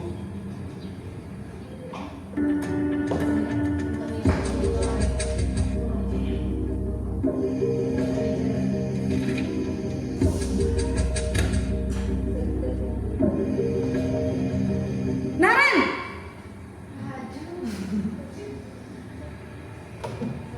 Selamat pagi, Bu. Selamat pagi, Naren. Maaf, Bu. Saya terlambat. Iya, sekolah masuknya jam 7, sekarang sudah jam 7.20. Jadi sekarang bagaimana ini, Naren? Maaf, Bu. Saya lupa setel alarm saya semalam. Baiklah, menurut kamu, keyakinan sekolah yang mana yang perlu kamu tingkatkan? Menghargai diri sendiri dan orang lain mungkin ya, Bu. Setuju. Jadi, apakah Naren meyakini prinsip saling menghormati tersebut? Iya, Bu. Saya meyakininya. Apakah Naren bersedia memperbaiki masalah keterlambatan ini? Bersedia, Bu. Bagaimana kamu akan perbaiki masalah keterlambatan ini? Saya akan coba untuk tidak lupa menyetel alarm saya, Bu. Baik, kalau Naren lupa menyetel alarm di rumah, ada orang yang kira-kira bisa bantu mengingatkan tidak? Ada, Bu. Kakak saya, Kak Emma. Ada lagi selain Kak Emma? Selain Kak Emma, ada ibu saya. Baik, jadi yang mengingatkan Naren adalah Kak Emma dan ibu kamu ya? Kira-kira akan mulai setel alarm kapan nih Naren? Setelah pulang sekolah, akan segera saya lakukan. Baik, jadi Naren akan setel alarm untuk bangun besok pagi dan akan diingatkan oleh kakak dan ibunda Naren ya. Ada lagi yang mungkin perlu dilakukan Naren agar tidak terlambat bangun lagi? Tidak ada, Bu. Baik Naren, terima kasih untuk kerjasama kamu. Sekarang kamu perlu kembali ke kelas untuk belajar. Baik, Bu. Terima kasih. Sip ya, jadi Bapak Ibu tadi kita menyaksikan bersama-sama ya contoh 5 posisi kontrol kita sebagai guru. Ada berapa tadi? 5. Yang pertama apa? Hukuman. Iya, yang kedua? Merasa bersalah. Iya, merasa bersalah. Yang ketiga? Teman. Yang keempat? Ya, monitor atau pengontrol. Yang kelima baru manajer. Nah, ayah bunda saat ini paling dominan berada di posisi mana? Hukuman. Jangan pasrah. Ada teman, ada hukuman. Oke, 1, 2, 3. Ayo. Yakin? Dominannya di posisi 1, 2, dan 3 yang saat ini sudah dilakukan. Yakin? Apakah pernah sekali-kali di posisi 4 atau 5? Pengontrol atau manajer? Ada ya, biasanya PR-nya untuk kepala sekolah manajer ya. Ya. Jadi ya benar ya, terkadang kita memang saat ini secara umum ya kita dominan berada di posisi 1, 2, dan 3. Tapi tidak apa-apa ya, semuanya berproses ya. Tidak bisa serta-merta kita setelah melihat apa ya tayangan tadi besok langsung manajer deh. Nanti malam berusaha menghafalkan apa kata-kata manajer ya. Iya benar ya. Jadi kita berproses. Kalau misalnya saat ini masih berada di posisi 1, maka harapannya ketika kita di tahun ajaran baru paling tidak kita bisa di posisi kedua minimal ya. Tetapi itu belum posisi yang aman. Posisi aman adalah posisi yang ketiga sebagai teman ya. Kalau di posisi penghukum tadi kita sudah sama-sama tahu ya, siswa kena mental ya. Ada identitas gagal terjadi di sana, ada penolakan bahkan mendendam. Kemudian guru habis tenaga, habis suara, mungkin pulang-pulang butuh minum air jeruk nipis dan kecap campur madu. Suaranya habis. Ya, belum lagi biasanya kalau kita sering marah banyak penyakit yang menyertai entah asam lambung dan sebagainya. Ya, karena itu awalnya dari pikiran dan kondisi stres. Ya, karena kita menganggap cak manolah anak iko biar ngerti perasaan segala cara lah dibunuhkan misalnya kan ya, tetapi kita lupa mengkondisikan kita sebagai siswa seperti apa ya, karena ibaratnya kan kalau kita sudah pernah merasakan menjadi siswa SD itu seperti apa maunya kita, tapi anak SD belum pernah merasakan menjadi orang tua atau guru, jadi tidak bisa dia ya ingat saya katanya kan. Kalau yang posisi membuat rasa bersalah, ya dia memang orangnya lebih halus dibanding posisi pertama ya. Energinya tidak terlalu banyak keluar, tetapi dia menggunakan kata-kata sindiran. Nah, Hasan ya, ini juga akan menyebabkan siswa menjadi bersalah, menjadi apa ya? Oh ini kesalahan saya sehingga guru saya dimarah kepala sekolah misalnya. Nah, kalau posisi teman ini sudah bagus ya, lumayan bagus, sudah ada apa ya hubungan positif antara guru dan siswa, tetapi harus ingat, harus hati-hati jangan sampai kecolongan dianggap siswa benar-benar menjadi teman. Nah, karena tadi sering bercanda ya, karena siswa kan tidak tahu kita ini maksud kita bercanda untuk apa ya, mereka anggap teman benar. Nah, ini harus hati-hati. Maka posisi yang aman adalah posisi pengontrol dan posisi manajer. Ya, harapan kita semua guru nantinya bisa berada di posisi manajer. Karena apa? Karena dia sudah menggunakan restitusi, yang pendekatan restitusi yang meminta agar siswa itu memang tumbuh kesadaran dengan sendirinya. Apalagi musim 5, ya, dia ada keyakinan kelasnya, solusi yang diminta itu dari siswa sendiri, bukan guru yang mendikte solusinya.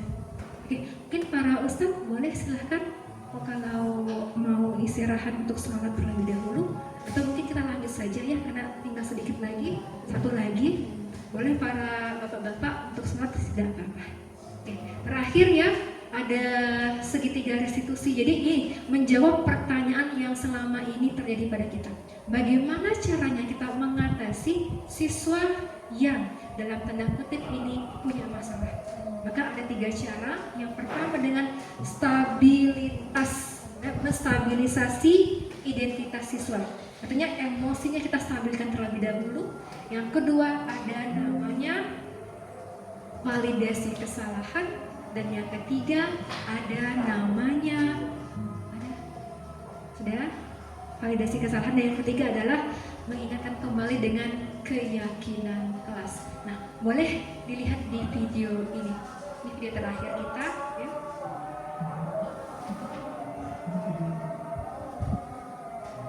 Ada?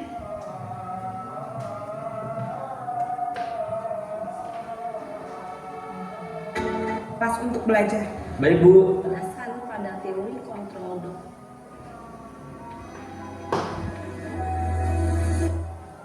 Ini ya. Ini jadi ada 3 tahapan. Ini bisa diterapkan. Salam dan bahagia Ibu dan Bapak guru hebat.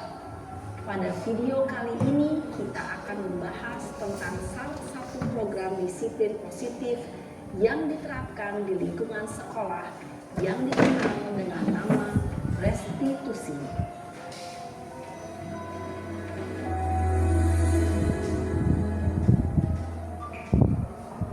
Restitusi dikembangkan oleh pakar pendidikan Diane Dawson berlandaskan pada teori kontrol Dr. William Blaser. Segitiga restitusi adalah suatu proses dialog yang dijalankan oleh guru atau orang tua agar dapat menghasilkan murid yang mandiri dan bertanggung jawab. Pada saat guru di posisi manajer, aspek yang dikembangkan pada murid adalah motivasi intrinsik, sehingga penanaman nilai-nilai kebajikan dapat tumbuh dan berkembang menjadi suatu kebiasaan positif yang akhirnya membentuk karakter murid. Proses dialog ini terdiri dari 3 langkah yang digambarkan pada ketiga sisi pada segitiga restitusi. Sisi pertama adalah menstabilkan identitas. Sisi yang kedua adalah validasi tindakan yang salah. Dan sisi yang ketiga adalah menanyakan keyakinan.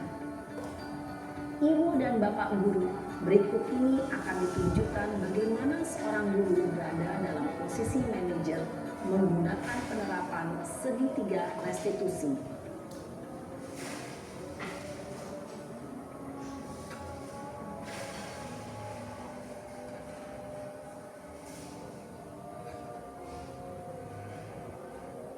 Siang Sarah. Siang Pak. Sudah lama nggak ketemu Sarah? Kenapa hari ini ada di sini? Kesel Pak, kesel banget. Masa aku dikatain tukang fitnah Pak? Ya aku marah lah. Aku balik ngatain Eka di depan kelas. Kesel banget. Oh begitu.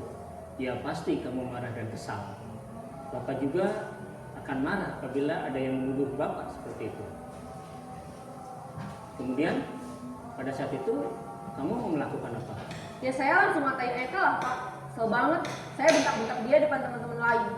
Oh begitu. Pasti kamu melakukan seperti itu karena satu alasan tertentu kan? Iyalah, masa saya diam saja Pak? Ya, saya bela diri lah. Masa saya dituduh tukang fitnah? Ya wajar lah. Mempertahankan harga diri itu sesuatu yang penting buat kamu. Untung kamu tidak bertindak lebih gegabah lagi. Hanya membentak-bentak. Iya Pak. Untung saya masih bersabar dan hanya membentak saja. Udah gemes padahal. Saya pasti bela diri lah. Ya pasti ya. Tapi kamu memilih untuk tetap bertahan dan bersabar. memilih untuk tidak berbuat lebih parah lagi.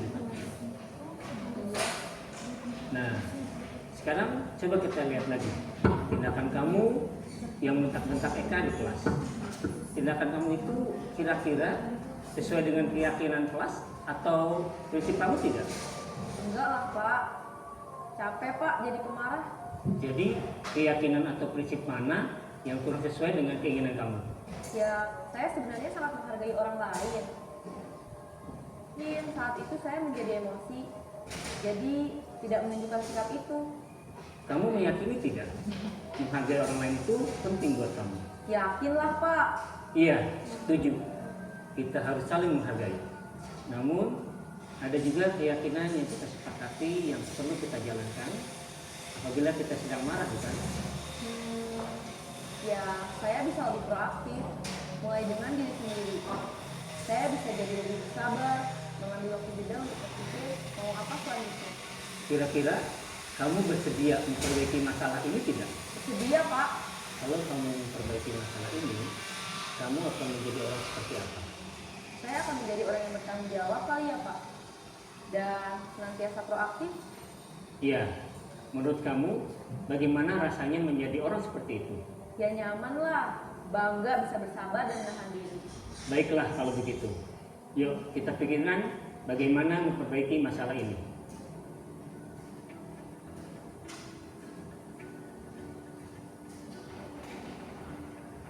Ibu dan Bapak guru hebat, baru saja kita menyaksikan contoh bagaimana seorang guru berada dalam posisi manajer menggunakan penerapan segitiga restitusi.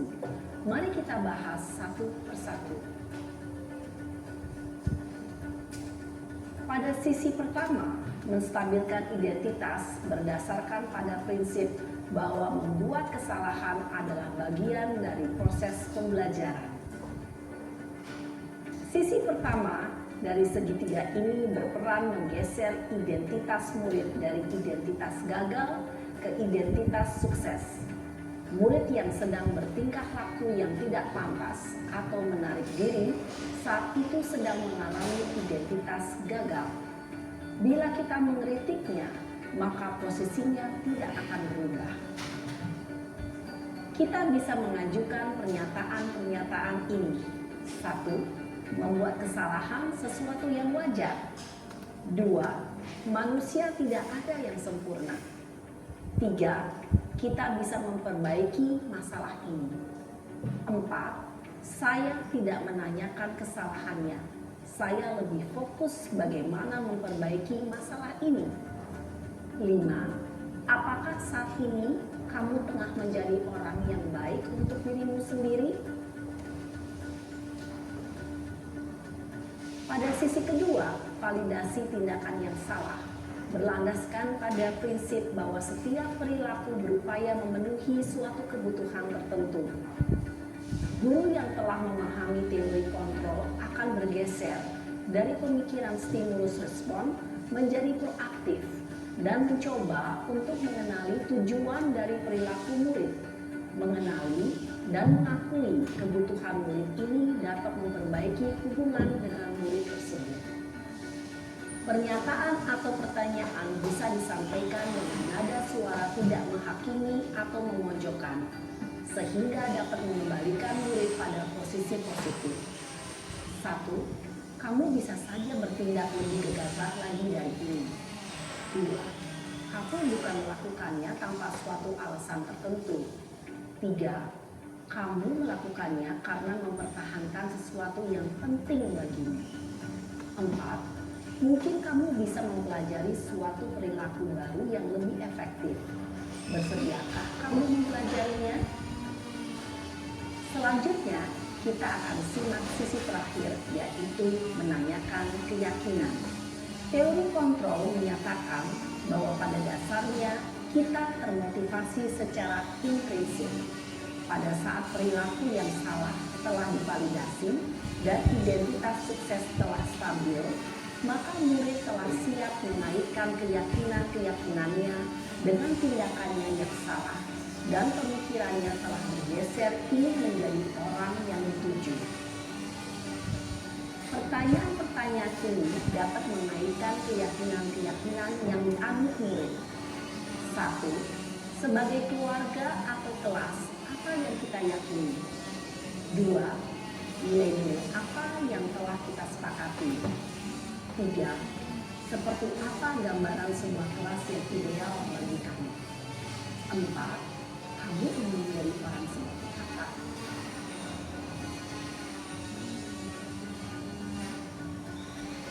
Dalam menerapkan segitiga restitusi, perlu diperhatikan beberapa hal, yaitu 1. Perilaku yang salah perlu dikaitkan dengan nilai-nilai atau keyakinan-keyakinan yang telah disepakati atau dituju. 2. Kesediaan orang yang melakukan kesalahan untuk memperbaiki masalah. 3. Pemecahan masalah sebisa mungkin relevan atau memiliki hubungan dengan masalah yang ada. 4. Usaha. Perlu adanya suatu usaha perbaikan dari pihak yang berbuat kesalahan. 5. Waktu. Perlu didedikasikan waktu dari pihak yang berbuat kesalahan. Tanyakan kapan akan mulai diberlakukan usaha untuk memperbaiki masalah. Dengan memahami struktur penerapan segitiga restitusi, diharapkan guru dapat menerapkan posisinya sebagai manajer dengan mengajukan pertanyaan-pertanyaan bermakna yang dapat membuat murid menjadi lebih percaya diri, bertanggung jawab, dan mandiri. Nah, Ibu Bapak Guru perlu tidaknya mengikuti ketiga tahapan dalam segitiga restitusi bergantung pada ringan beratnya suatu permasalahan. Misalnya, bila permasalahan tersebut ringan, maka tidak perlu dijalankan secara berurutan. Bahkan bisa semudah menanyakan apa keyakinan yang kita sepakati. Dengan menjalankan segitiga restitusi, dengan mengajukan pertanyaan-pertanyaan bermakna, diharapkan murid menjadi lebih kuat secara pribadi, dapat membuka wawasan murid agar dapat menyelesaikan permasalahannya sendiri, semakin percaya diri, mandiri, dan merdeka. Salam dan bahagia, Ibu Bapak Guru hebat.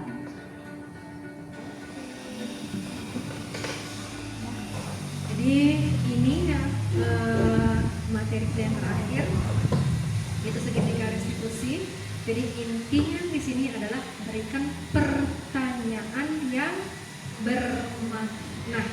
Jadi bisa jadi di antara segitiga restitusi ini tidak semuanya kita lakukan ya, bergantung dengan sebesar apa masalah yang dihadapi oleh siswa.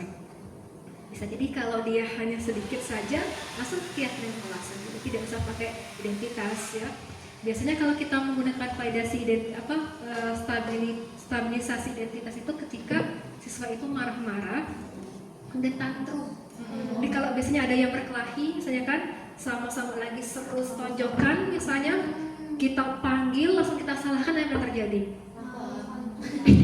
Betul, tambah jadi, tambah berontak, bahkan mungkin dengan gurunya melawan. Nah, makanya yang perlu dilakukan adalah dari tahap stabilitas identitas dulu. Ya, apa sebabnya mereka seperti itu? Nah, baru terakhir kita masukkan keyakinan. Oke, Ayah Bunda, sampai di sini adakah yang ingin ditanyakan? Hanya satu slide lagi. Tidak ada? Oke, kalau tidak ada, inilah yang terakhir kita lakukan. Boleh Pak Raga?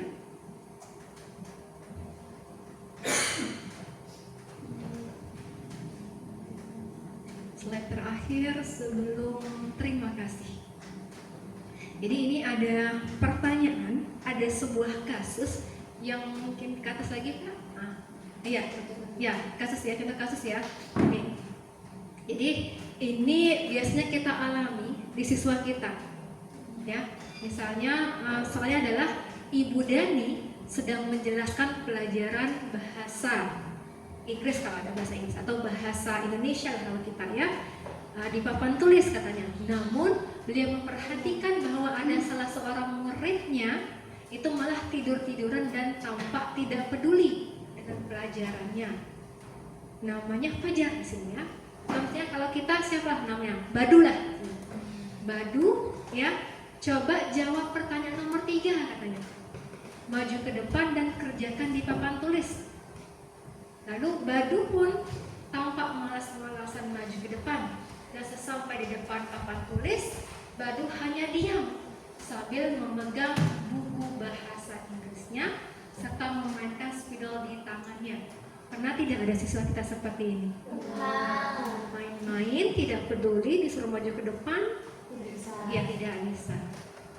Kemudian katanya kan, ayo Badu, katanya kan, makanya jangan tidur-tiduran, kata gurunya. Lain kali perhatikan, sudah sana duduk kembali. Kira-kira siapa yang bisa? Nah, guru ibu Dani ini kira-kira posisinya sebagai apa? Ingat kata-katanya.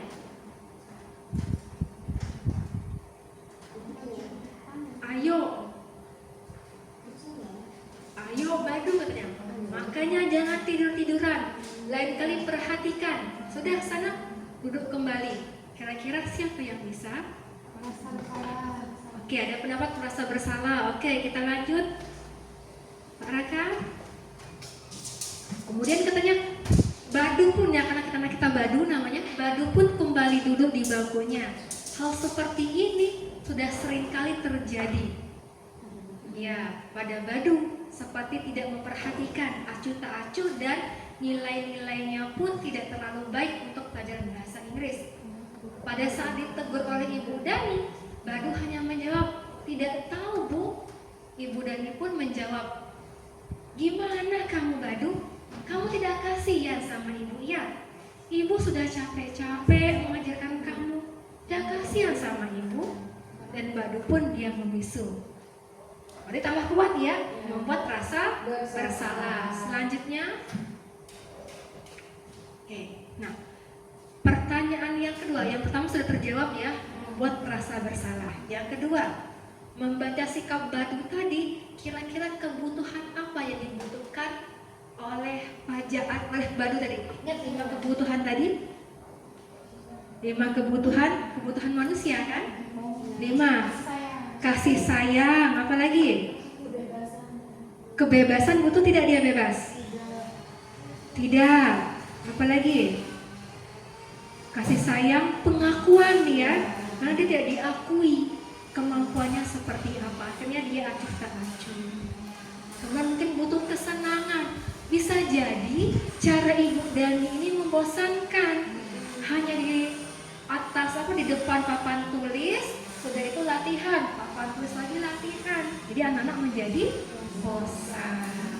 Oke, yang ketiga, bila mana Ibu Dani mengambil posisi sebagai pemantau atau pengontrol tadi, apa yang bisa Ibu Dani lakukan? Kalau dia berada di posisi pemantau, bukan pada posisi pembuat rasa bersalah. Apa kira-kira?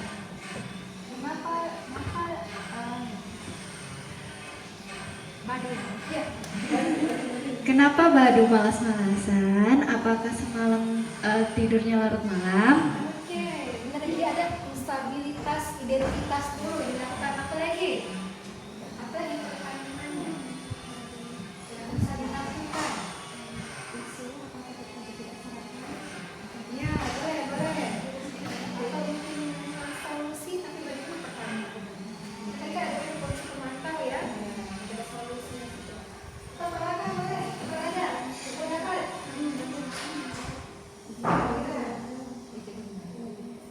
Ya karena nilainya sudah jelek, peduli. Ayo, ya itu dia tahu sebabnya apa. Ya kan kalau belum menyalahkan ya siswa itu yang salah. Bagaimana kuliah siswa yang salah? Kira-kira apa?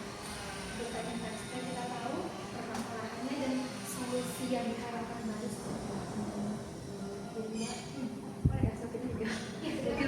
Yang pertama menanyakan dulu berarti kan bisa malas-malasan atau ngantukan dalam kelas, tanya dulu solusinya, tanyain dulu sebab kenapa dia bermalasan atau kenapa dia ngantuk. Mungkin setelah dia menjawab, mungkin karena ngantuk, kita tanya lagi tidur jam berapa, bangun jam berapa. Mungkin dia menjawab lagi terus tidur larut malam atau bangun kesiangan atau malah terlalu pagi. Nanti kita kasih solusi, mungkin tidurnya mungkin lebih cepat, sudah sholat isya, sudah belajar langsung tidur agar bangun pagi bisa melaksanakan sholat subuh, bisa siap-siap ke sekolah. Mungkin seperti itu. Boleh, terima kasih banyak ya. Kalau ada pendapat lain tidak? Kalau untuk menanyakan tentang apa ya? Tentang sesuatu yang diinginkan dalam belajar mungkin. Mereka kalau posisi pemantau dan manajer itu biasanya mencari solusi apa yang diinginkan siswa, ya kan? Supaya dia tidak lagi melakukan kesalahan.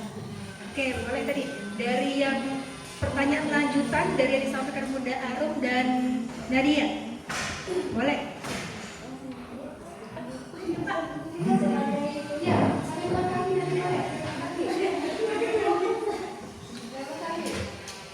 Mungkin kita bisa bertanya kepada si Badu, kan dia ini bosan mungkin belajar sama ibu dan ini, kita bisa bertanya kepada si Badu, kira-kira pembelajaran yang membuat Badu nggak bosan itu kayak gimana, atau mau belajarnya kayak gimana? Akhirnya terjawab semua ya, proses di pemantau atau pengontrol ya, artinya terakhir yang diinginkan adalah win-win solution ya, solusi terbaik untuk kedua belah pihak melalui pertanyaan ya. Artinya ketika posisi pemantau dan posisi manajer, kita mencari solusi itu dari siswa sendiri ya. Artinya sebenarnya siswa itu sudah punya solusi loh pada masalahnya, dan diri kita sendiri ketika kita ada masalah maka kita sudah punya alternatif menyelesaikannya sebenarnya. Hanya saja kita tidak bisa menyampaikannya, maka butuh, kalau di guru penggerak itu namanya sistem teknik coaching nanti. Jadi kita menggali potensi seseorang, menggali permasalahan dan menemukan jawaban. Kita hanya menanya saja, dia jawab, tanya lagi berdasarkan apa yang dia jawab, maka akan ketemu nanti solusinya seperti itu ya. Oke, terima kasih. Dan pertanyaan terakhir untuk Pak Kepala Sekolah, karena pertanyaannya pas pulang sekolah. Ini rezekinya Pak Setiawan ya. Apabila Anda adalah kepala sekolah di sekolahnya Badu kami, namanya kami jadikan Badu, dan mengetahui hal ini, bagaimana tindak lanjut Anda. Jadi Pak Setiawan, jadi kasusnya ada anak namanya Badu, dia itu malas belajar di sekolah karena katanya belajarnya membosankan, jadi dia tidak peduli nilainya jelek. Ketika disuruh maju ke depan, dia tidak bisa menjawab dan acuh ya. Nah, jadi sebagai kepala sekolah, kira-kira apa yang Bapak lakukan?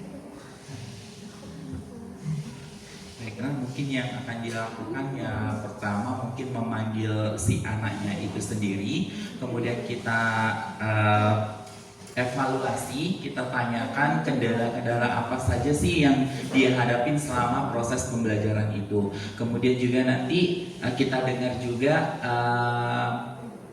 masukan juga dari gurunya sendiri, metode apa sih yang dipakai dalam mengajar anak ini. Kemudian nanti setelah kita ketemu jalan tengahnya, baru kita sama-sama berdiskusi mencari satu solusi. Bisa jadi mungkin metode pembelajaran yang tidak memberatkan si guru dan juga membuat anak itu menjadi tertarik untuk belajar pelajaran yang disampaikan oleh guru. Mungkin itu aja sih. Jawabannya tidak diragukan lagi bahwa beliau ada seorang kepala sekolah ya, benar-benar sebagai manajer. Jadi ada konfirmasi kedua belah pihak yang kita lakukan, kemudian sama-sama mencari solusi yang terbaik yang tidak memberatkan guru dan menyenangkan bagi siswa. Luar biasa ya Bapak Ibu. Jadi sebagai penutup ya, karena alhamdulillah sudah selesai materi kita.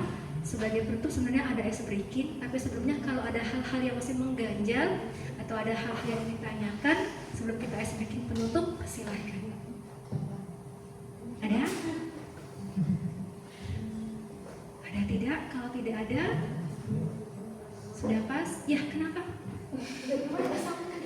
Tidak apa-apa. Biasanya yang spontan itu keluar dari hati nurani biasanya.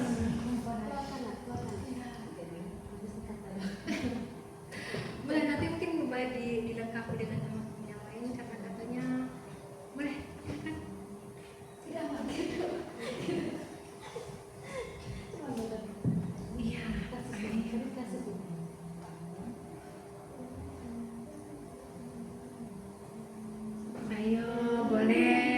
Bunda silakan.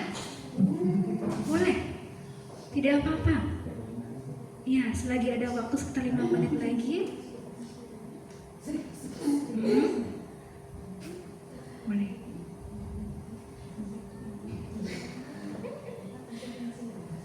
Ya, kenapa dengan konsekuensi? Sinyalnya panjang. Boleh langsung aja dari Pak. Iya, nanti saya sertakan sendiri. Oke, boleh.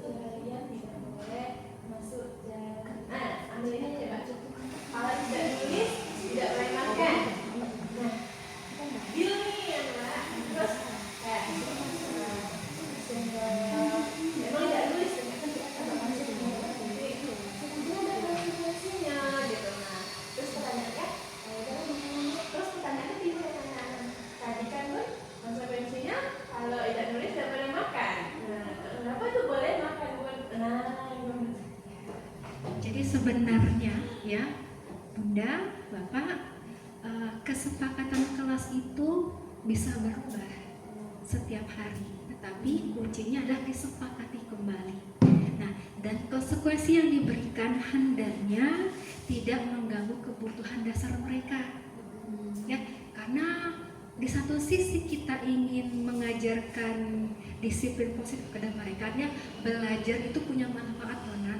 Nah, kemudian kalau tidak dilakukan yang rugi kalian, intinya kita kan seperti itu kan.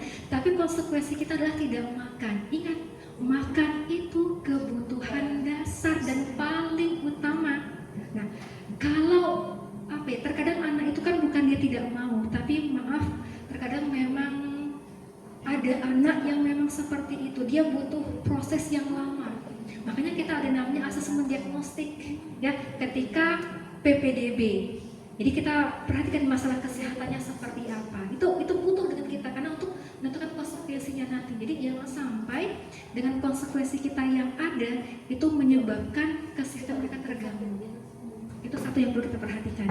Yang kedua, ya, konsekuensi yang kita lakukan itu kita sepakati juga dengan wali murid.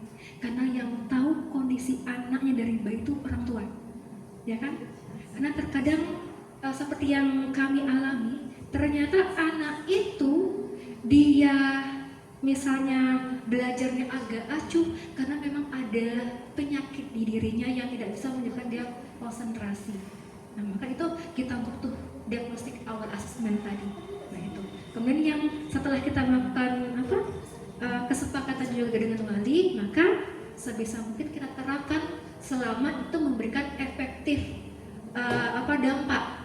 Kalau kita rasa tidak efektif lagi, maka boleh disampaikan lagi, anak-anak, menurut ibu kesepakatan kelas kita yang ini tidak efektif lagi. Bagaimana kalau kita ubah? Kalau kita ganti dengan yang baru? Nah, biasanya anak-anak itu kan namanya anak-anak kan mereka juga cepat bosan ya dengan konsekuensi yang itu, dengan keyakinan itu, maka tidak apa-apa diubah. Makanya biasanya kesepakatan itu setiap hari ditanya kembali. Kalau yang kami lakukan seperti itu, jadi biar anak-anak pertama dia ingat, yang kedua kalau dia rasa itu tidak efektif lagi untuk dia atau temannya, ya diganti saja seperti itu. Mungkin sudah dapat gambaran? Terima kasih. Sama-sama. Ada lagi? Sudah bisa kata-kata?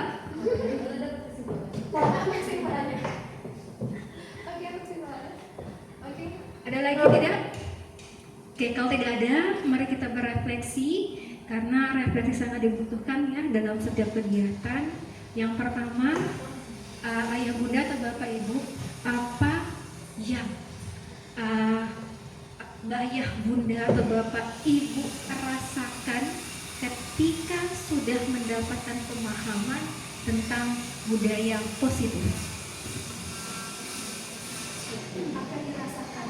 Apakah kamu bingung? Misalnya kan, tadi tidak tahu, sekarang bingung.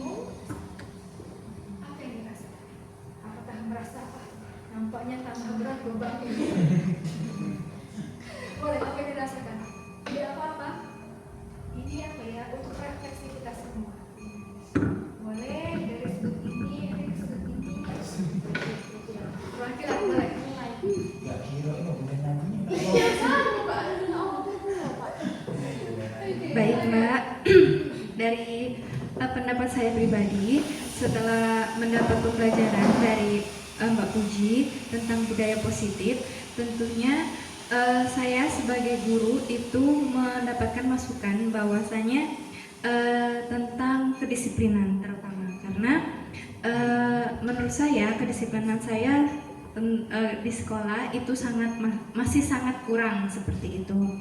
Itu satu. Terus yang kedua, setelah mendapatkan poin-poin dari kelima poin tadi, restitusi 5 posisi kontrol tadi, terus yang 3 skema tadi, itu ingin mencoba bagaimana caranya pendekatan motivasi siswa itu muncul dengan sendirinya, seperti itu. Tapi masih banyak kurangnya sih Mbak, kalau misalkan mau diterapkan seperti itu kan Mbak, apalagi dengan pemahaman yang kurang seperti itu. Tetapi akan lebih menjadi guru yang maksudnya tidak dominan disebut guru killer seperti itu tadi, karena selama ini apabila menghadapi anak-anak yang susah diatur, itu pasti kita memberikan hukuman seperti itu. Memberikan konsekuensi, terus menjadi manajer tadi itu sangat jarang. Paling kepada anak yang tadinya bagus tapi sudah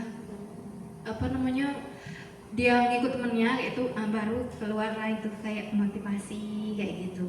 Mungkin itu Mbak. Terima kasih. Oke, tepuk tangan. Luar biasa ya refleksinya.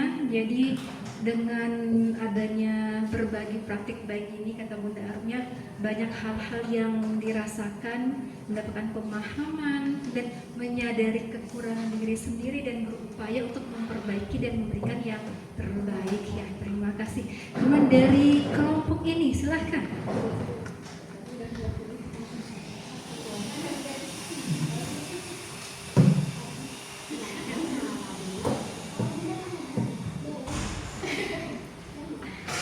Baik, terima kasih Mbak Puji. Mungkin Dika mewakili teman-teman juga yang ada di sini.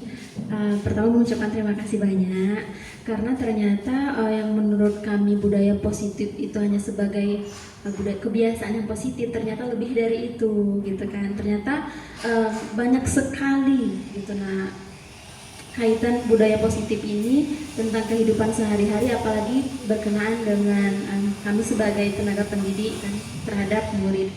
Seperti mungkin Dika sendiri, Dika itu mengajarnya kan Mbak kelas 1 sama kelas 3. Nah, yang Dika sudah dapatkan itu adalah yang pertama, mungkin nanti Dika akan memperbaiki kayak cara mengajar atau metode mengajar, karena benar-benar antara kelas 1 sama kelas 3 itu benar-benar berbeda Mbak. Jadi kalau kelas 1 itu kelas 1 imut-imut, nah dalam kelas udah diubahnya tuh Mbak ribut-ribut katanya gitu kan. Jadi kalau kelas 3 itu kan Mbak udah bisa diajak kerja sama. Tapi kalau kelas 1 Allahu Akbar. Memang benar-benar mereka itu mungkin masih mau belajar sambil bermain gitu kan Mbak. Nah, nanti mungkin refleksi Dika di situ sih Mbak, lebih kepada pendekatan emosional, psikologis terhadap mereka, dan berkenaan juga dengan posisi kontrol tadi tuh. Nah, mungkin juga Dika masih merasa mungkin di antara 1 sampai 3 gitu kan Mbak, belum sampai yang ke-4 dan 5. Nah, ini dengan adanya materi dari Mbak, kami juga dapat belajar ini, insya Allah akan berusaha di posisi 4 dan semoga bisa menjadi posisi yang ke-5 kan Mbak. Seperti itu Mbak. Terima kasih. Jadi refleksinya juga luar biasa, kemudian menyadari manfaat dari budaya positif dan ada wawasan baru yang didapatkan, dan insya Allah benar bisa menjadi seorang manajer yang mampu menerapkan segitiga restitusi. Terima kasih. Hanya dari Bapak-bapak. Refleksinya.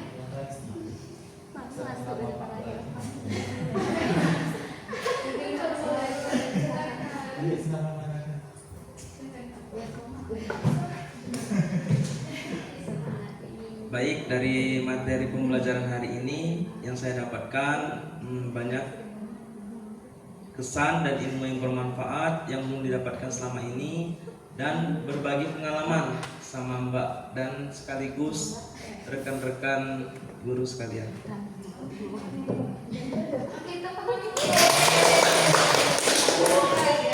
Terima kasih atas refleksinya.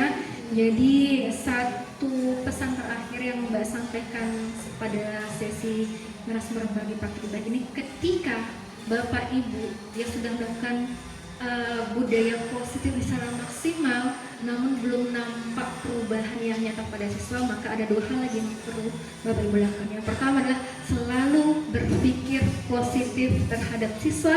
Yang kedua, jangan lupa doakan mereka di setiap sholat kita.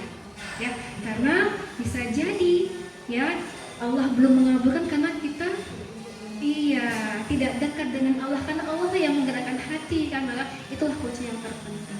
Baik, terima kasih banyak Bapak Ibu atas kesempatan pada hari ini. Kita tutup kegiatan kita dengan sama-sama melafazkan lafaz hamdalah. Saya akhiri. Wassalamualaikum warahmatullahi wabarakatuh. Saya serahkan kepada moderator.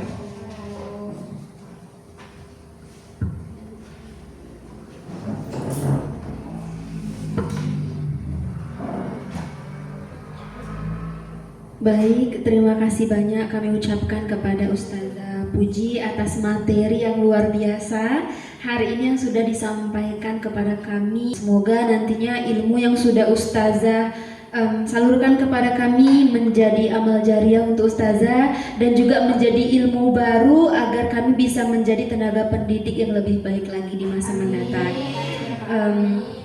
Amin. Selanjutnya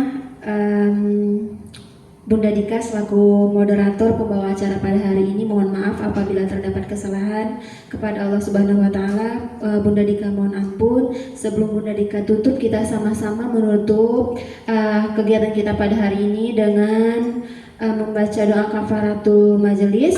Subhanakallahumma wa bihamdika asyhadu alla ilaha illa anta astaghfiruka wa atubu ilaik. Kita sama-sama mengucapkan hamdalah. Alhamdulillahirabbil alamin. Bunda Dika akhiri billahi taufik wal hidayah. Wassalamualaikum warahmatullahi wabarakatuh. Waalaikumsalam.